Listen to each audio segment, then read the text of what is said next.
वर्ग 7 की इस विज्ञान कक्षा में प्रथम अध्याय पोषण के बारे में हम सब मिलकर के जानकारी प्राप्त कर रहे हैं। तो आइए हम सब मिलकर के इस कक्षा की शुरुआत जोरदार तालियों के साथ।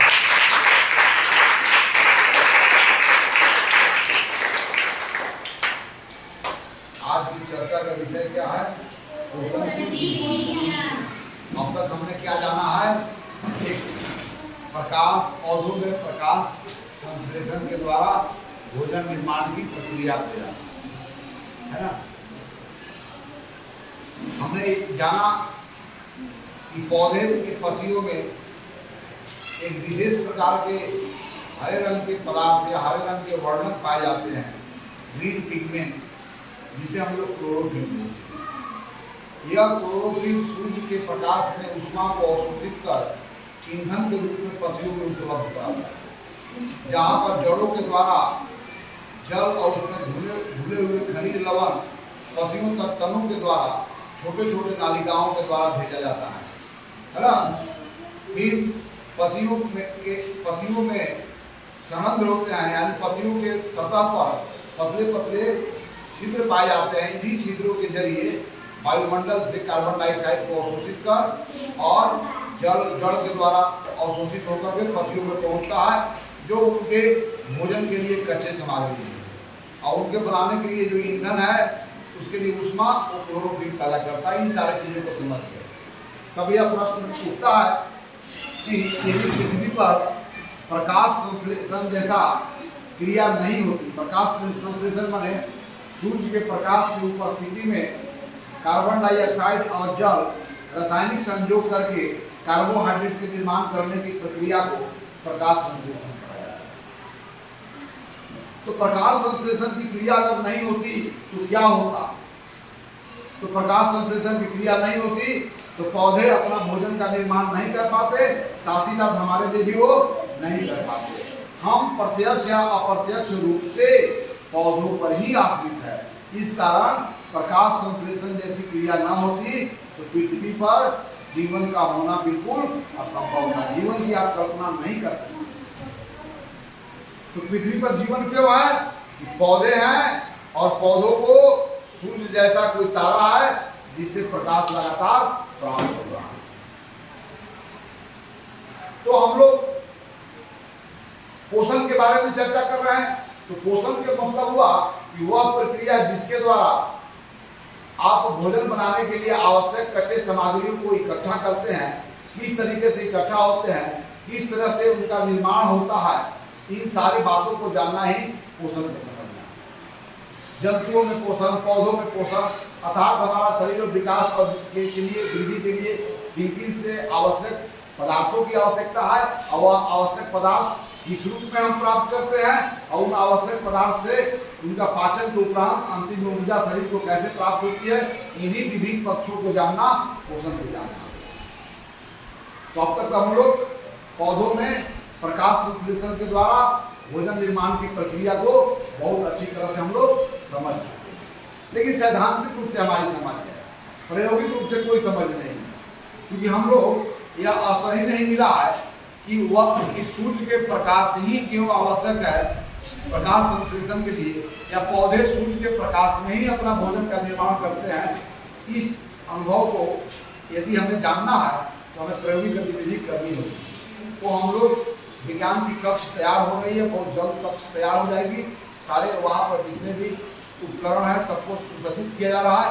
फिर आपको गतिविधि के द्वारा भी हम आपको इस सत्य को दिखाने का प्रयास करेंगे। फिलहाल इस अध्याय में हम पोषण विषय को लगातार हम अभी उस पर हम चर्चा कर रहे हैं। तो आज हमारी चर्चा होने वाली है पोषण की विधियां, अर्थात सभी जीव अपने जीने के लिए भोजन की प्राप्ति किस तरह से करते हैं। राइट? तो पौधे भोजन के प्राप्त कैसे करते हैं और उन भोजन को प्राप्त करने में कौन कौन से उनका अंग सहायक होता है, और जिन वह कच्चे सामग्री को प्राप्त करते हैं भोजन के निर्माण में वह किस तरह से प्राप्त करते हैं, साथ ही साथ सूर्य के प्रकाश की महत्व क्या है उनके भोजन निर्माण में विस्तार पूर्वक समझा। आज यहाँ हम लोग जानेंगे पोषण की विधियां। कितने तरीके हैं, how many methods there are, जिसके द्वारा कोई भी सजीव अपने भोजन को प्राप्त करता है ना। तो पोषण की मुख्यतः दो विधियां हैं। कौन कौन विधियां हैं? स्व पोषण और विषम पोषण। कौन कौन है? स्व, स्व का अर्थ होता है खुद, विषम, विषम पोषण है ना।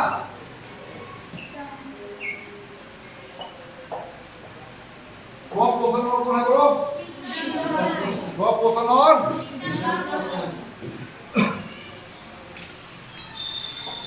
स्व पोषण अर्थात जब जीव अपने लिए आवश्यक भोजन का निर्माण भी स्वयं करते हैं, अर्थात जीवों का भोजन का निर्माण जब स्वयं करता हो, जो जीव अपने लिए आवश्यक भोजन का संश्लेषण स्वयं करता हो, तो वह विधि जिसमें जीव अपने लिए खाद्य पदार्थों का संश्लेषण स्वयं करते हो, ऐसे पोषण को हम लोग क्या कहते हैं? स्व पोषण। अर्थात स्व पोषण की वह विधि जिसमें सजीव अपना भोजन का निर्माण स्वयं करते हो, संश्लेषित करते हो, इस विधि को हम लोग क्या बोलते हैं? स्व पोषण। और ऐसे सजीवों को हम लोग क्या बोलते हैं? स्वपोषी, राइट। ऑटोट्रॉफिक न्यूट्रिशन, स्वपोषण, ऑटोट्रॉफिक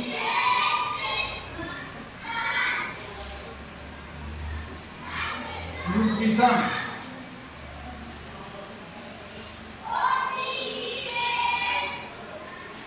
स्वपोषण शब्द में ही इसका अर्थ छिपा हुआ है, अर्थात वह विधि जिसके द्वारा सजीव अपने भोजन का संश्लेषण स्वयं करते हैं। वह विधि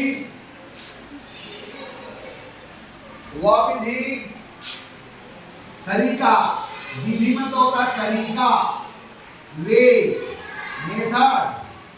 वह विधि जिसके द्वारा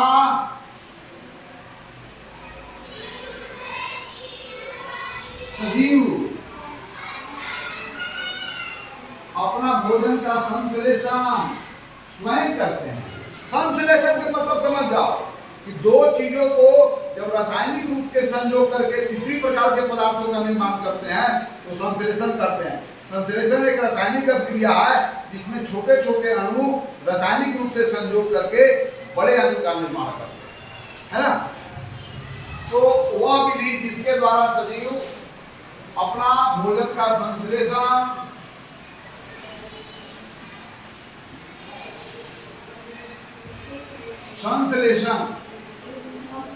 अगर इस सब समझो तो निर्माण भी लिख सकते हो ना। तो वह विधि जिसके द्वारा सजीव अपना भोजन का संश्लेषण स्वयं करते हैं, किसी की आवश्यकता नहीं है ना। इस विधि को क्या बोलते हैं? स्वपोषण का, ऑटोट्रॉफिक न्यूट्रिशन, स्वपोषण कहा जाता है।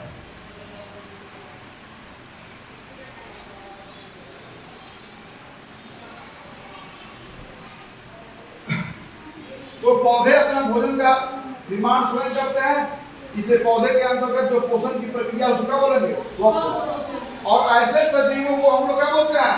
स्वपोषी। तथा ऊपर मैं मिटा दूं, यस सर,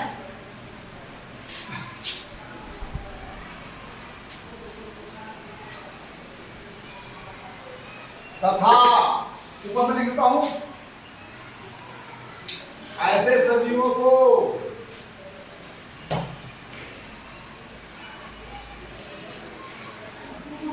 लगा रखो स्वपोषी।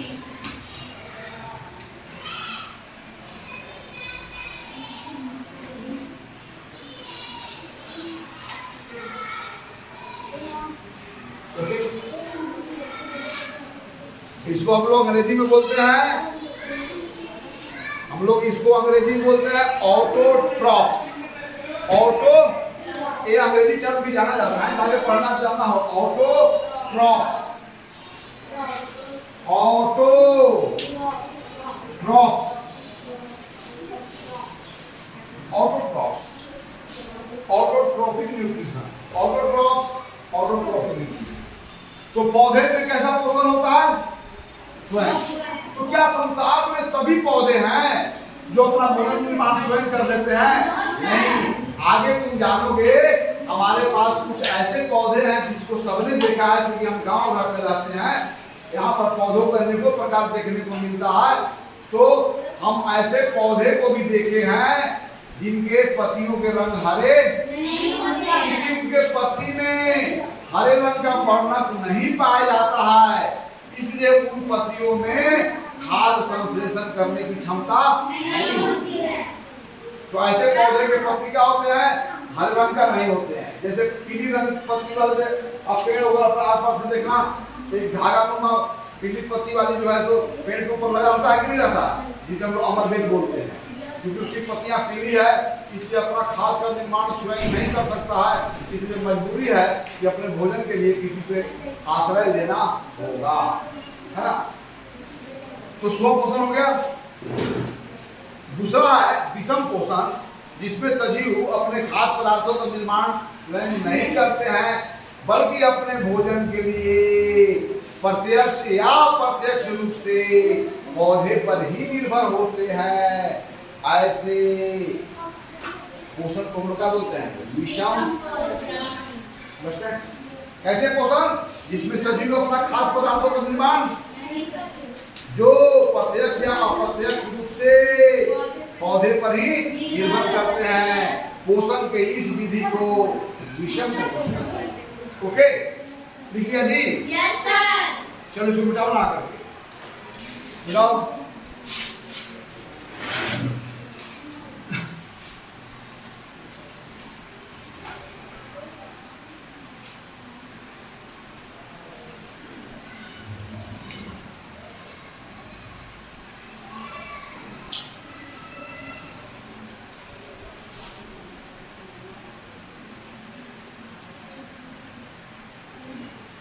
अब हम लोग हेटेरोट्रॉफिक न्यूट्रिशन की बात कर रहे हैं, विषम पोषण।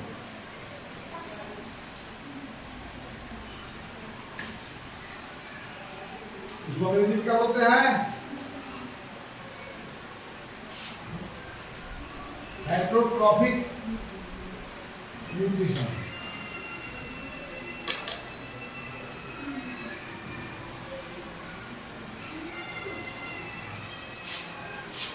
Heterotrophic, autotrophic, heterotrophic. ओके, तो पोषण की वह विधि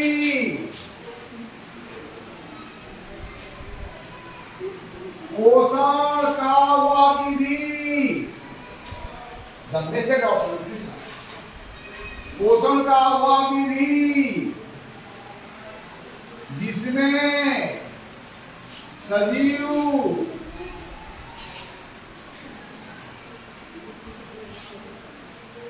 अपना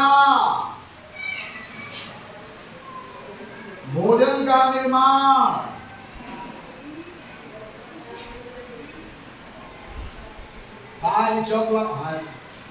भोजन का निर्माण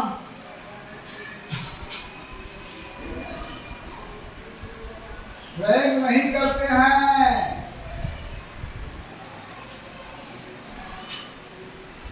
बल्कि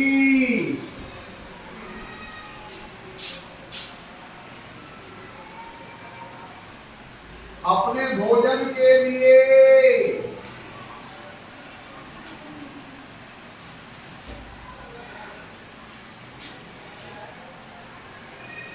अन्य पौधों या जंतुओं पर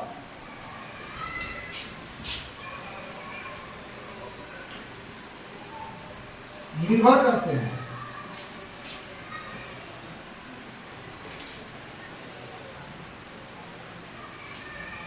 विषम पोषण कहलाता है।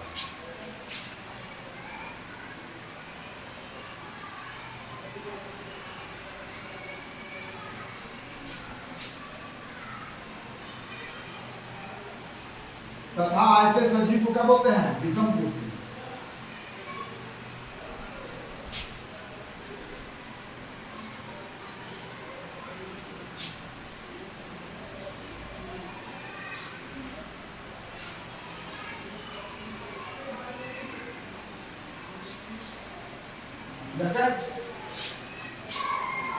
हेट्रोट्रॉप्स, क्या बोलते हैं इसको?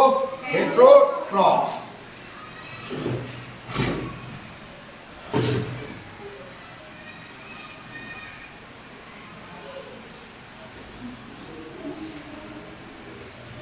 सभी जो टर्म्स है उसका मेरी याद करना जरूरी है ना, इसलिए मैं दिखा देता हूँ, क्योंकि आगे साइंस पढ़ने के लिए सब आवश्यक है।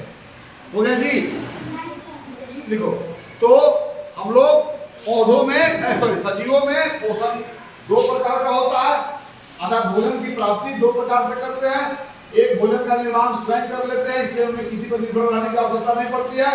लेकिन ऐसे भी हमारे पास सजीव है, पौधे भी हैं और जंतु भी है। ऐसे पौधे भी हैं, ऐसे जंतु भी है। जंतु तो सारे जंतु हैं जो भोजन का निर्माण स्वयं नहीं करते हैं, लेकिन कुछ ऐसे पौधे भी हैं जो अपने भोजन का निर्माण स्वयं नहीं कर पाते हैं। तो ऐसे सजीव जो भोजन का निर्माण स्वयं नहीं करते हैं, बल्कि इसके लिए कोई पौधे या जंतु पर ही निर्भर करते हैं, इस पोषण को विषम पोषण कहते हैं। और ऐसे सजीवों को हम लोग हेट्रोट्रॉप्स कहते हैं, विषम पोषण से, है ना। देखिए, तो यहां पर सवाल वही है जिसका मैं पहले किया। अब यह आश्चर्य होगा कि सर आपने इस पाठ को आरंभ करने के बाद ही पौधों में प्रकाश संश्लेषण की विधियों के बारे में हम सबों के साथ विस्तार पूर्वक चर्चा की, जिसमें यह बताई गई कि पौधे अपने भोजन का निर्माण स्वयं करते हैं। तो भोजन का जो पौधे का निर्माण स्वयं करते हैं, उनकी विशेषता रही कि उनकी पौधों जो है उनकी पत्तियां क्या होती थी? हरी होती थी। और हरापन के कारण ही उनमें वह क्षमता होता है पौधों भोजन का निर्माण स्वयं करने का। तब सवाल उठता है कि सर अभी तक तो अधिकांश पौधों में भोजन का निर्माण स्वयं करते हैं, तो क्या संसार में सभी पौधे ऐसे हैं? क्या इसका अपवाद नहीं है? हर चीज के अपवाद होते हैं, हर चीज के अपवाद होते हैं। तो इसके भी अपवाद है, और इस अपवाद को प्रत्यक्ष हम लोग अपनी नजरों से नित्य देखते होंगे। जब आज आप जाओगे तो घर के आसपास जो पुराने वृक्ष होंगे, जैसे पलाश के पेड़ होंगे, जैसे और कोई बड़ा पौधा होगा, तो वहां पर देखना कि उस पर पीली पत्तियों वाली पौधे नहीं बल्कि लतर नुमा या धागे नुमा सब उसके किनारे किनारे लपटे होंगे ना। तो उनके पत्ती कैसे होते हैं? पीले होते हैं। इसलिए कल आप लोगों में से एक बीमारी है, ये अमरबेल के पौधे के पत्ती को कोई लाओ, कितने लोग लाओगे कल? ना अमरबेल के पत्ती को लाना है ना, और आपको बताना है कि वो पौधे कहाँ पर स्थित है, ताकि जो बच्चे अमरबेल के पौधे को नहीं देखे होंगे वह वहां पर जाकर के देख लेंगे। तो आगे की कक्षा में हम आपसे बात करेंगे कि विषम पोषण का उदाहरण जंतु तो है ही है, लेकिन कुछ पादप भी ऐसे हैं जो विषम पोषण का उदाहरण है, जो विषम पोषी हैं, जो अपने खाद्य पदार्थों के लिए अन्न पर निर्भर करते हैं। तो हम इन चीजों को अगले कक्षा में जानेंगे। आज इस कक्षा में इतना ही बातों के साथ आज की कक्षा समाप्त होगी।